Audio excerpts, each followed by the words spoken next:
नमस्कार, कुटपुतली एजुकेशन में आपका हार्दिक स्वागत है। मैं पंकज शेरावत उपस्थित हूं आपके सामने महत्वपूर्ण जानकारी लेकर। मुख्यमंत्री फ्री अनुप्रति कोचिंग योजना फोरम शुरू हो चुका है फेज सेकंड का। बिल्कुल सबसे पहले राजस्थान में सबसे पहले जो अपडेट दी थी कि 10 जुलाई से फोरम शुरू होंगे, मैंने बताया था, आप देख सकते हैं चैनल पर या फिर सर्च करके भी देख सकेंगे। सबसे पहले जो अपडेट दी थी हमारे चैनल के माध्यम से देखने को मिली थी और फिर मैंने कहा था कि सारी जानकारी लेकर आपके सामने फिर से उपस्थित हो जाऊंगा जब फोरम शुरू होगा कि क्या क्या करना है। क्योंकि एक सवाल जो सबसे बड़ा चल रहा है कि पहले जो उन्होंने फोरम लगाया फेज फर्स्ट में उनका क्या होगा, ऐसा भी सवाल है। इसके बारे में हम बात करेंगे। बहुत से सवाल इस योजना से रिलेटेड जो विद्यार्थी पहली बार इस योजना के बारे में जानने की आवश्यकता रख रहे हैं, उनके लिए क्या क्या सूचनाएं हो सकती हैं। Free coaching plus free hostel 40,000 रुपए जो मिलते हैं किस हिसाब से आपको मिलने वाले हैं, किस किस कोर्स के लिए मिलने वाले हैं। थोड़ी सी समस्या यहाँ पे विद्यार्थियों को देखने को मिली है और मिलती है, क्योंकि कारण है उसके जब कोचिंग में पहुंचता है तो बहुत सी समस्या उसको देखने को मिलती है। इसके बारे में भी हम बात करेंगे। तो ध्यान रहे, मुख्यमंत्री अनुप्रति कोचिंग योजना, फ्री कोचिंग हॉस्टल योजना फेज सेकंड के फोरम से रिलेटेड जानकारी होने वाली है।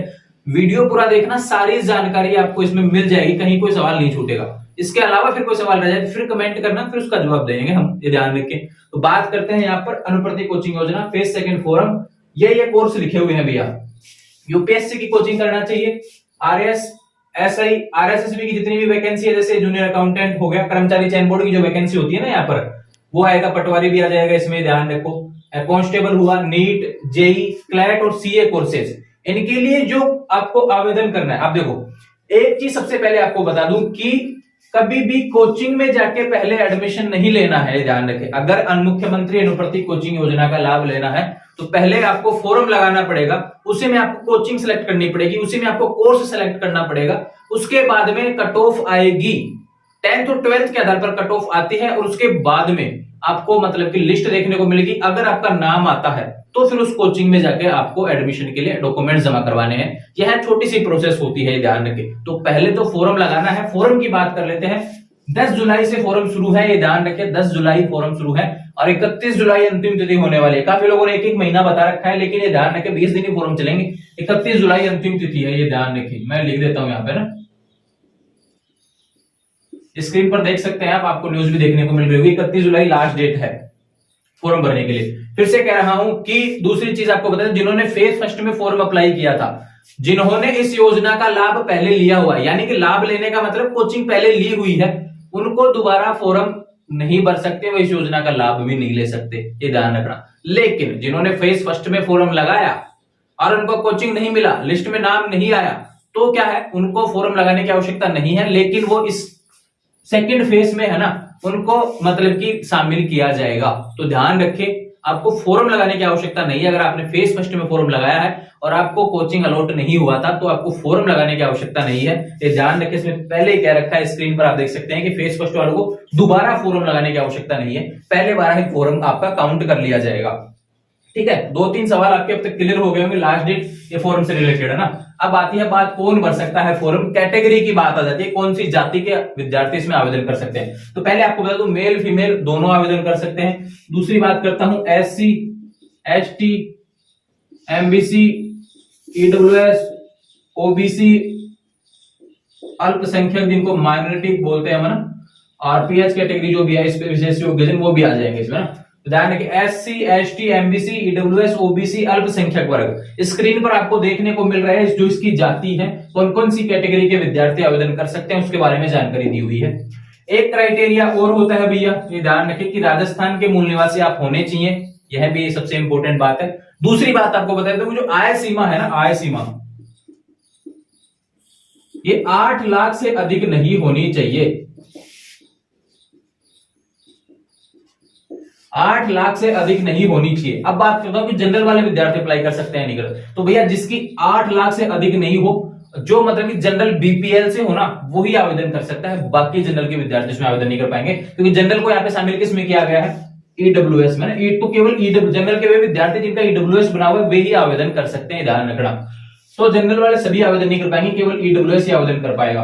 SC, ST, MBC, EWS, OBC, अल्पसंख्यक, ये ध्यान रखिए, ये कैटेगरी है। आय सीमा जो होती है 8 लाख से अधिक नहीं होनी चाहिए, ध्यान रखना। 8 लाख से आपकी आय सीमा अधिक नहीं होनी चाहिए। एक सवाल और आ जाता है कि जिनके माता पिता सरकारी नौकरी में है, क्या वो आवेदन कर सकते हैं, उनके बच्चे आवेदन कर सकते हैं क्या? तो इनके सवाल का जवाब मैं कहूंगा कि लेवल 11 तक की अगर सैलरी आपको मिल रही है, ये ध्यान रखें, लेवल 11 तक की सैलरी आपके परिवार को मिल रही है तो आप आवेदन कर सकते हैं, ये ध्यान रखें। लेवल 11 से ऊपर की सैलरी है तो आप आवेदन नहीं कर पाएंगे, इस क्लियरली स्पष्ट शब्दों में यहाँ पर गाइडलाइन में लिखा हुआ है, ध्यान रखें। कोर्स की बात हो गई, कोर्स ये रहे। अब देखो योग्यता कोर्स वाइज है भैया, ये ध्यान रखें। यूपीएससी के लिए योग्यता अलग है, फॉर्म कौन कौन लगा सकता है, आरएस के लिए अलग, एसआई के लिए फॉर्म कौन लगा सकता है, आरएसबी के लिए, कांस्टेबल के लिए कौन, नीट जेई क्लैट कोर्स। अब देखो इन सभी के बारे में, योग्यता के बारे में बात करूं ना मैं, तो यहाँ पे स्क्रीन पर देखो आपके योग्यता से रिलेटेड सारे सवाल क्लियर हो जाएंगे। फिर भी मैं आपको बता दूं, जब फेस्ट फर्स्ट का फोरम शुरू हुआ था ना, तो 20 से 25 मिनट का एक वीडियो बना हुआ है, कंप्लीट डिटेल्स देखना, उसमें 40-45 हजार लोगों ने देखा भी है, वो आप देख सकते हैं स्क्रीन पर। यह जो वीडियो है इसमें कोर्स वाइज मैंने अलग अलग समझा रखा है पूरा डिटेल तरीके से, उसको देख लेना। पहले जो वीडियो बनाया था उसमें भी मैंने सारी चीजें बता दी थी। यूपीएससी के लिए कौन आवेदन कर सकता है, कितनी परसेंटेज चाहिए, कौन सी ईयर का विद्यार्थी आवेदन कर सकता है, यह भी बताया हुआ है। यहाँ पे 12th पास आएगा, यहाँ पे 11th 12th वाले आ जाएंगे। यहाँ पे बात करूं ऐसे ही 12th वाले पास आ जाएंगे। आरएस में कोई कहेगी मैं फर्स्ट ईयर का विद्यार्थी हूं, आवेदन कर सकता हूं, तो नहीं कर सकते। इसमें सेकंड ईयर में आपका एडमिशन होना चाहिए, सेकंड ईयर फाइनल में, वही ठीक यूपीएससी में सेकंड ईयर फाइनल में एडमिशन होना चाहिए। या फिर बात करूं इससे ऊपर का कोई भी क्वालिफिकेशन है तो आवेदन कर सकते हैं, लेकिन मैं मिनिमम या फर्स्ट ईयर वाला क्वालिफिकेशन इसमें नहीं है। तो अलग से मैंने डिटेल्स वीडियो दिया हुआ है, उसको आप देख लेंगे एक बार, लिंक डिस्क्रिप्शन में दिया हुआ है, उसको देख लेना भैया, ठीक है। चयन कैसे होगा, अब बात करते हैं कि इसमें मिलेगा कैसे, मतलब कि फायदा कैसे मिलेगा इस योजना का। तो देखो भैया फायदा कैसे मिलेगा, लिस्ट आएगी।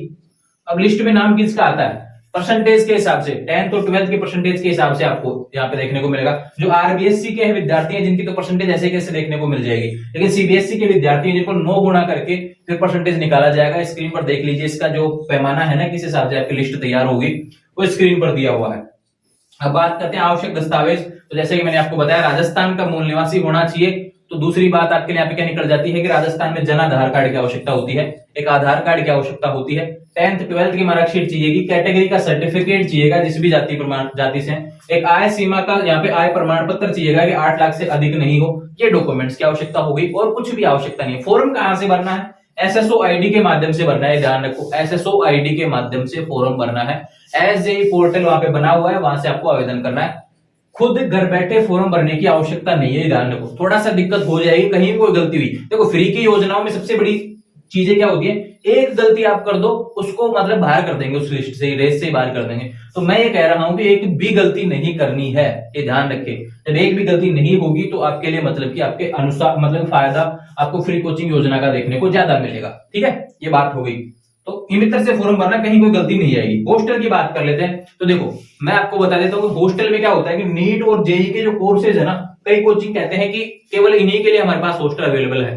तो ये थोड़ी सी खामियां है इस योजना की, क्योंकि कोचिंग वाले मना करते हैं कि कोचिंग में क्या चाहिए, उनको अत्यधिक समय के लिए विद्यार्थी चाहिए, अत्यधिक समय वाले विद्यार्थी उनको हॉस्टल में रुके रहे। इस वजह से वो अत्यधिक ये कोचिंग वाले विद्यार्थी इनको ही मतलब कि हॉस्टल अवेलेबल करवाते हैं। यहाँ पे कोई कहेगा एसआई के लिए अवेलेबल हो जाएगा क्या, पटवारी के लिए, कांस्टेबल के लिए अवेलेबल हो जाएगा, तो ये कोचिंग वाले इसके लिए अलाउ नहीं करते हैं, ध्यान रखें। मैं फिर से कह रहा हूं, हालांकि योजना में नाम दे दिया गया है कि हॉस्टल फ्री हॉस्टल, लेकिन धरातल पर चीजें अलग ही हैं, देखने को नहीं मिल रही हैं ऐसी। तो ये थोड़ी सी खामियां हैं इसकी, इसको सही किया जाना चाहिए, इसका प्रयास है। तो ध्यान रहिए, योजना के रिलेटेड जितनी भी जानकारी थी, 31 जुलाई अंतिम तिथि होने वाली है, ध्यान रखना।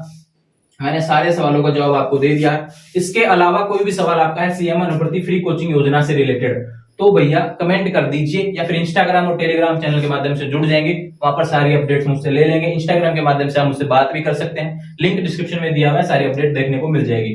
तो जुड़े रहें चैनल के साथ, चैनल को सब्सक्राइब करें। Thank you.